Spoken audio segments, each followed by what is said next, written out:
ओम शांति। कोई भी घटना होने के पहले, परिस्थिति आपदाएं आने के पहले यदि हमें यह ज्ञात हो जाए कि क्या होने वाला है, तो हम उसके भय से, चिंताओं से मुक्त रहकर स्वयं को ऐसा बना लें कि कोई भी घटना घटित हो उसका हम पर प्रभाव न पड़े। हम भय से मुक्त, निर्भय होकर रहें, चिंताओं से मुक्त, खुशी में रहें।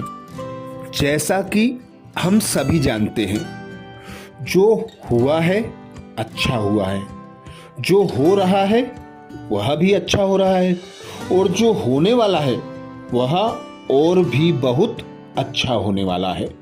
इस स्मृति में भी यदि हम रहें तो निश्चिंत रह सकते हैं, निर्भय रह सकते हैं, खुशी में रह सकते हैं। लेकिन जिस युग में हम जीवन जी रहे हैं उस युग को कहते हैं कलयुग।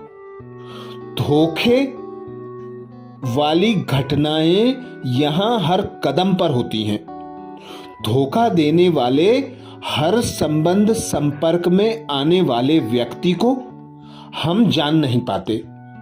तो यदि हम कलयुग की निशानियां जान ले, कलयुग में क्या होने वाला है, क्या हो रहा है और क्या हुआ है, यह यदि हमें स्मृति में रहे तो हम बहुत ही चिंताओं से मुक्त रह सकते हैं, स्वयं को धोखा खाने से बचा सकते हैं। तो ऐसी कुछ निशानियां कलयुग की जो शास्त्रों में भी बताई गई हैं, श्री कृष्ण के द्वारा गीता में भी सुनाई गई हैं, तो ऐसी कुछ निशानियों को आज हम जानेंगे। ज्योतिष और पौराणिक ग्रंथ, शास्त्र जो भी लिखे गए हैं उनमें हर युग का मान अलग अलग रखा गया है, जिसमें पौराणिक ग्रंथों के अनुसार 4 युग होते हैं: सतयुग, त्रेता, द्वापर और कलयुग। कहते हैं कि कलयुग में पाप अपने चरम पर होगा। वर्तमान में कलिकाल अर्थात कलयुग चल रहा है। ग्रंथों में इस युग में क्या क्या होगा या क्या क्या घटेगा यह पहले से ही लिख दिया गया था। यह भी है कि इस युग में जब कहीं भी प्रलय होगा तो सिर्फ भगवान के नाम का जाप, भगवान की मत पर चलने वाले ही उससे बच पाएंगे। आओ जानते हैं कलयुग के संबंध में ग्रंथों में क्या लिखा हुआ है।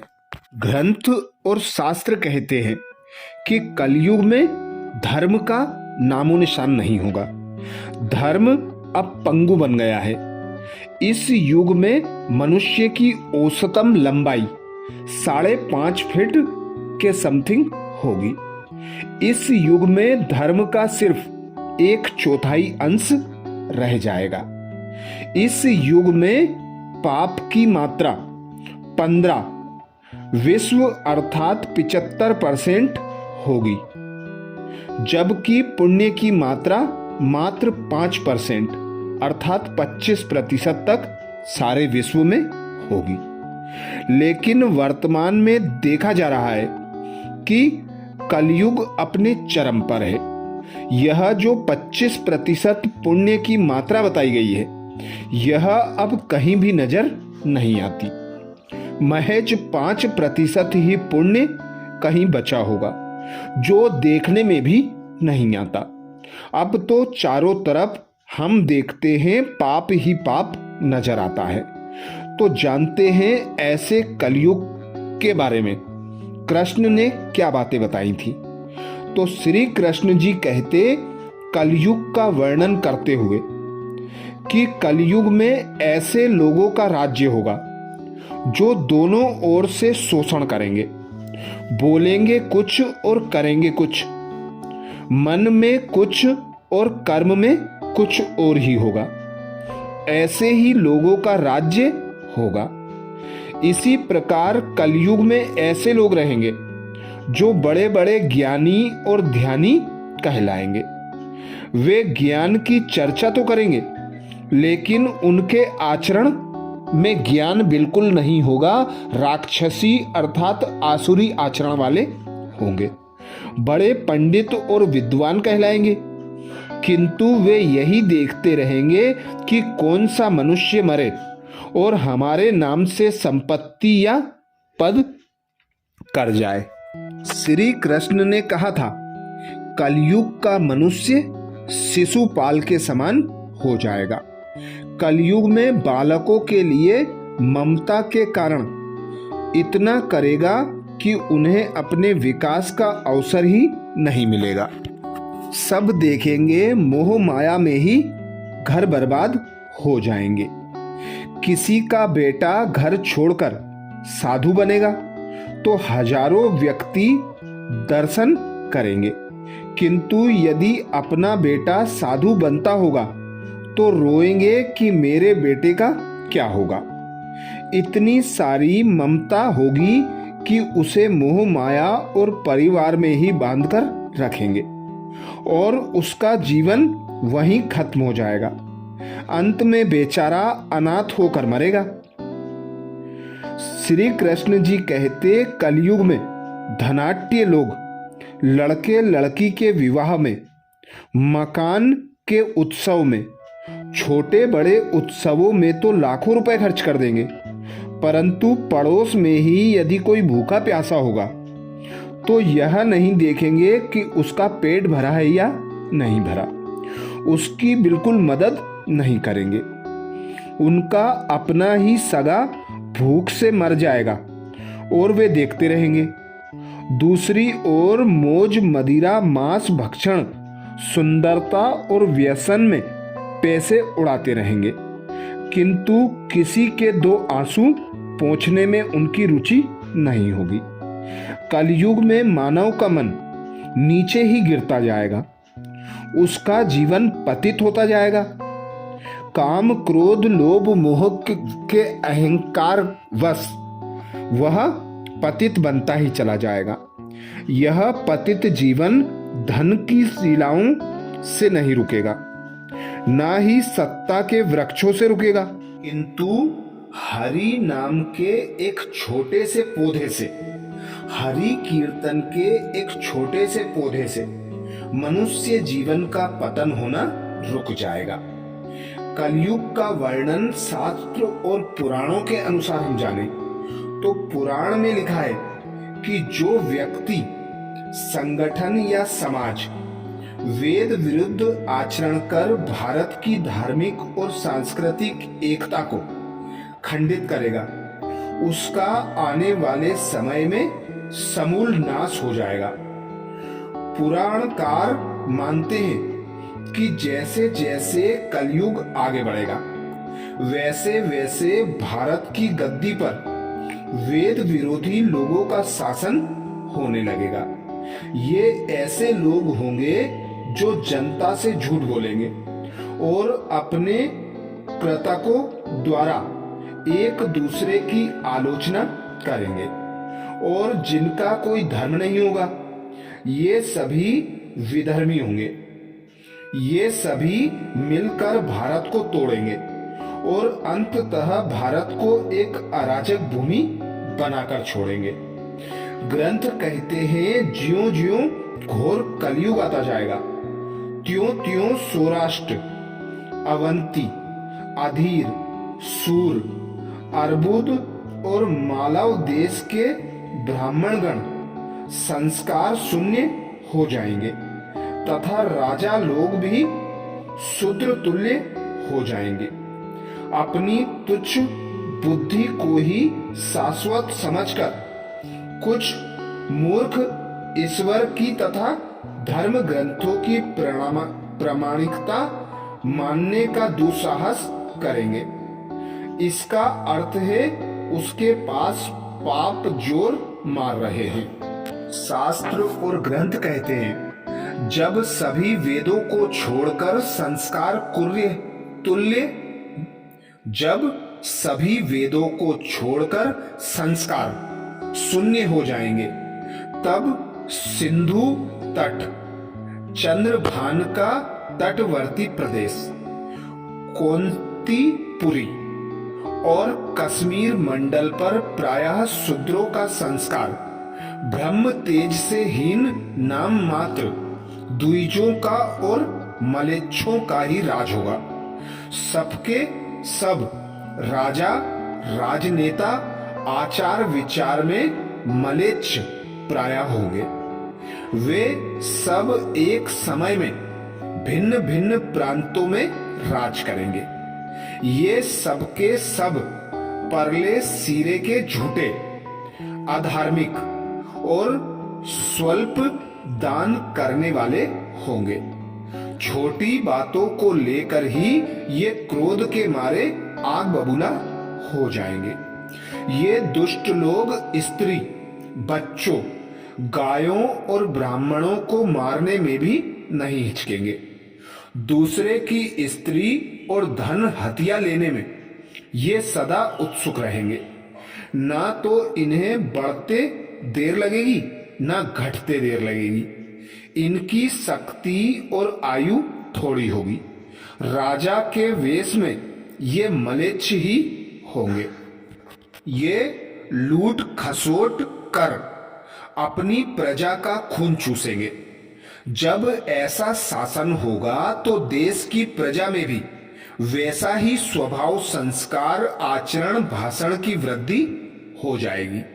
राजा लोग तो उनका शोषण करेंगे ही, आपस में वे भी एक दूसरे को उत्पीड़ित करेंगे और अंततः सबके सब नष्ट हो जाएंगे। यह बात भागवत पुराण के अनुसार बताई गई है। भविष्योत्तर पुराण अनुसार ब्रह्मा जी ने कहा है, नारद भयंकर कलयुग के आने पर मनुष्य का आचरण दुष्ट हो जाएगा और योगी भी दुष्ट चित्त वाले होंगे। संसार में परस्पर विरोध फैल जाएगा। द्विज अर्थात ब्राह्मण, क्षत्रिय, वैश्य दुष्ट कर्म करने वाले होंगे और विशेषकर राजाओं में चरित्रहीनता आ जाएगी। देश देश और गांव गांव में कष्ट बढ़ते जाएंगे। संत जन दुखी होंगे। अपने धर्म को छोड़कर लोग दूसरे धर्म का आश्रय लेने लगेंगे। देवताओं का देवत्व भी नष्ट हो जाएगा और उनका आशीर्वाद भी नहीं रहेगा। मनुष्यों की बुद्धि धर्म से विपरीत हो जाएगी और पृथ्वी पर मलेच्छों के राज्य का विस्तार हो जाएगा। महर्षि व्यास जी के अनुसार कलयुग में मनुष्यों में वर्ण और आश्रम संबंधी प्रवृत्ति नहीं होगी। वेदों का पालन कोई नहीं करेगा। कलयुग में विवाह को धर्म नहीं माना जाएगा। शिष्य गुरु के अधीन नहीं रहेंगे। पुत्र भी अपने धर्म का पालन नहीं करेंगे। कोई किसी कुल में पैदा ही क्यों ना हुआ हो, जो बलवान होगा वही कलयुग में सबका स्वामी होगा। सभी वर्णों में लोग कन्या बेचकर जीवन निर्वाह करेंगे। कलयुग में जो भी किसी का वचन होगा वही शास्त्र बन जाएगा। कलयुग में थोड़े से धन से मनुष्य में बड़ा अभिमान अर्थात घमंड रहेगा। स्त्रियों को अपने केसों पर ही रूपवती होने का गर्व होगा। कलयुग में स्त्रियां धनहीन पति का त्याग कर देंगी और धनवान पुरुष के वश में रहेंगी अर्थात उन्हें ही अपना स्वामी मानेंगी। जो अधिक धन देगा उसे ही मनुष्य अपना स्वामी मानने लगेगा। उस समय लोग प्रभुता के ही कारण संबंध में रहेंगे। शास्त्र कहते हैं द्रव्य राशि घर बनाने में ही समाप्त हो जाएगी। इससे दान पुण्य के काम नहीं होंगे और बुद्धि धन के संग्रह में ही लगी रहेगी। सारा धन उपभोग में ही समाप्त हो जाएगा। कलयुग की स्त्रियां अपनी इच्छा के अनुसार आचरण करेंगी।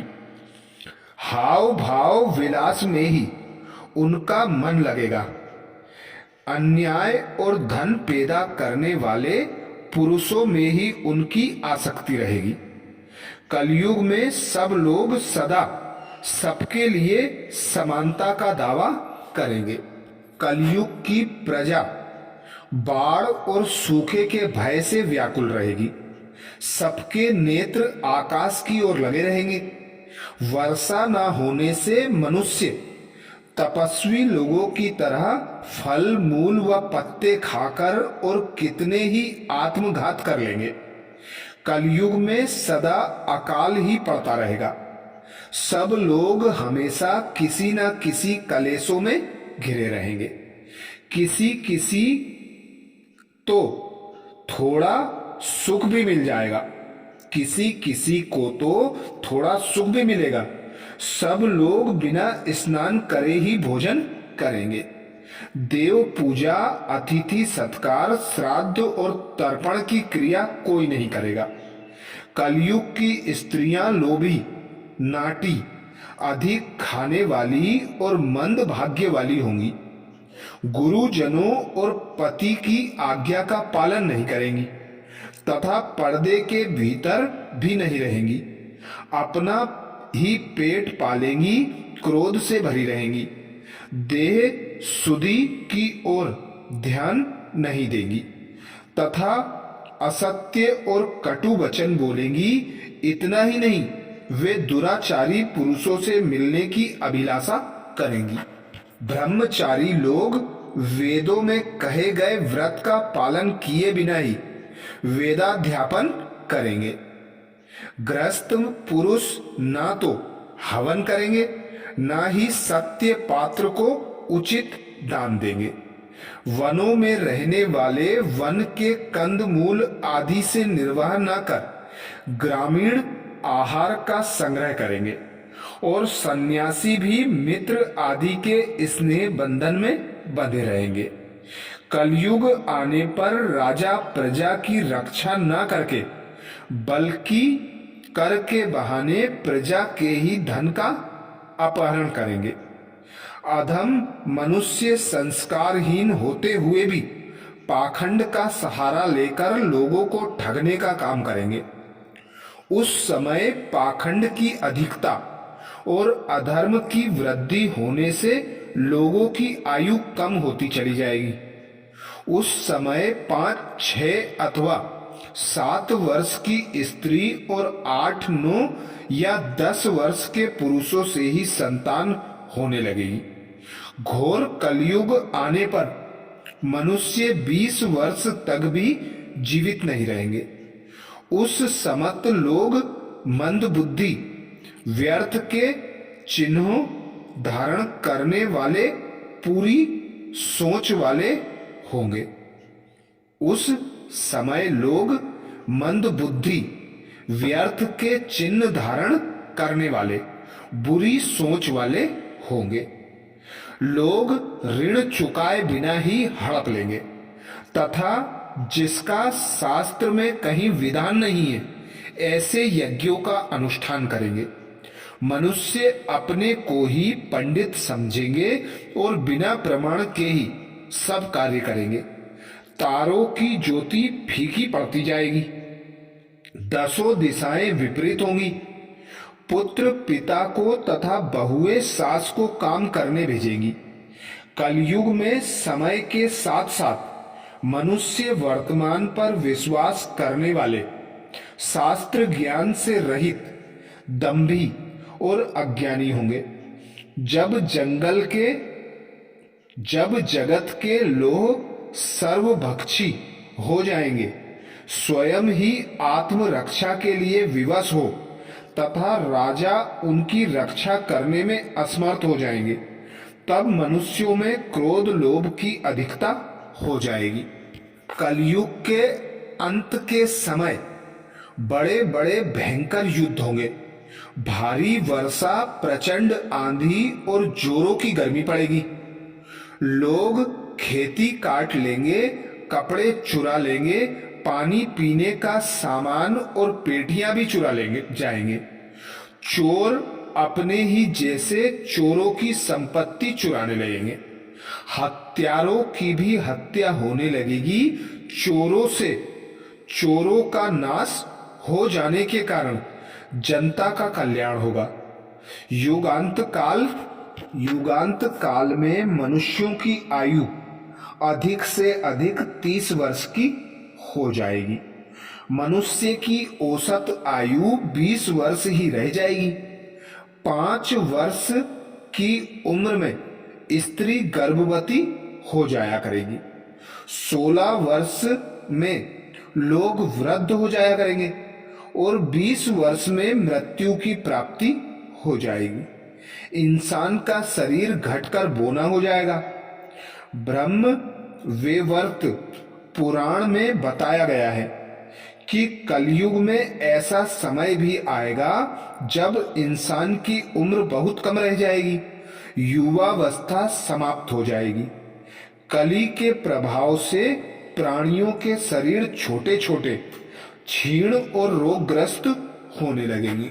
श्रीमद् भागवत के 12 स्कंद में कलयुग के धर्म के अंतर्गत श्री सुखदेव जी परीक्षित जी से कहते हैं, ज्यों ज्यों घोर कलयुग आता जाएगा त्यों त्यों उत्तरोत्तर धर्म, सत्य, पवित्रता, क्षमा, दया, आयु, बल और स्मरण शक्ति का लोप होता जाएगा। अर्थात लोगों की आयु भी कम होती जाएगी। जब कली काल बढ़ता जाएगा अर्थात घोर कलयुग आता जाएगा। कलयुग के अंत में जिस समय कली अवतार अवतरित होंगे उस समय मनुष्य की परम आयु केवल 20 या 30 वर्ष होगी। जिस समय कल्कि अवतार आएंगे चारों वर्णों के लोग श्रोणों अर्थात बोने के समान हो जाएंगे। गौएं भी बकरियों की तरह छोटी छोटी और कम दूध देने वाली हो जाएंगी। कलयुग के अंत में संसार की ऐसी दशा होगी कि अन्न नहीं उगेगा। लोग मछली मांस ही खाएंगे और भेड़ बकरियों का दूध पिएंगे। गाय तो दिखना भी बंद हो जाएगी, होगी तो वह बकरी समान होगी। एक समय ऐसा आएगा जब जमीन से अन्न उपजना बंद हो जाएगा, पेड़ों पर फल नहीं लगेंगे। धीरे धीरे ये सारी चीजें विलुप्त हो जाएंगी। गाय दूध देना बंद कर देगी। स्त्रियां कठोर स्वभाव वाली व कड़वा बोलने वाली होंगी। वे पति की आज्ञा नहीं मानेंगी। जिसके पास धन होगा उसी के पास स्त्रियां रहेंगी। मनुष्यों का स्वभाव गंधों जैसा दुस्साह केवल गृहस्थी का भार होने वाला रह जाएगा। लोग विषयी हो जाएंगे। धर्म कर्म का लोप हो जाएगा। मनुष्य जप रहित, नास्तिक व चोर हो जाएंगे। सभी एक दूसरे को लूटने में रहेंगे। कलयुग में समाज हिंसक हो जाएगा। जो लोग बलवान होंगे उनका ही राज चलेगा। मानवता नष्ट हो जाएगी। रिश्ते खत्म हो जाएंगे।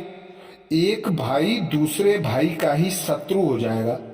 जुआ, शराब पर स्त्री गमन और हिंसा ही धर्म होगा।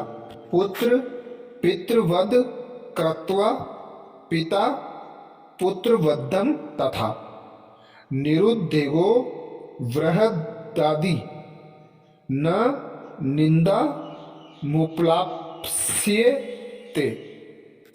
म्लेच्छभूतम जगत सर्व भविष्यति न संशयम हस्तो हस्तम परिमुसेत्वम युगान्ते समुपस्थिते। पुत्र पिता का और पिता पुत्र का वध करके भी उद्दीगमन नहीं होंगे। अपनी प्रशंसा के लिए लोग बड़ी बड़ी बातें बताएंगे किंतु समाज में उनकी निंदा नहीं होगी। उस समय सारा जगत म्लेच्छ हो जाएगा। इसमें संशयम नहीं, एक हाथ दूसरे हाथ को लूटेगा। कलयुग में लोग शास्त्रों से विमुख हो जाएंगे। अनैतिक साहित्य ही लोगों को पसंद आएगा। बुरी बातें और बुरे शब्दों का ही व्यवहार किया जाएगा। स्त्री और पुरुष दोनों ही अधर्मी हो जाएंगे। स्त्रियां पतिव्रत धर्म का पालन करना बंद कर देगी और पुरुष भी ऐसा ही करेंगे। स्त्री और पुरुषों से संबंधी सभी वैदिक नियम विलुप्त हो जाएंगे। तो अंत में कलयुग से, आपदाओं से, चिंता से, भय से मुक्त होने के लिए एक ही मार्ग है कि स्वयं को जान लें, परमात्मा पिता को जान लें, उनके ज्ञान का स्मरण करें, उनकी याद में रहें, तो ही पतन से बच सकते हैं। तो ये थी कलयुग की निशानियां। ऐसे ही और वीडियो के साथ अगले वीडियो में फिर मिलेंगे। अच्छा, ओम शांति।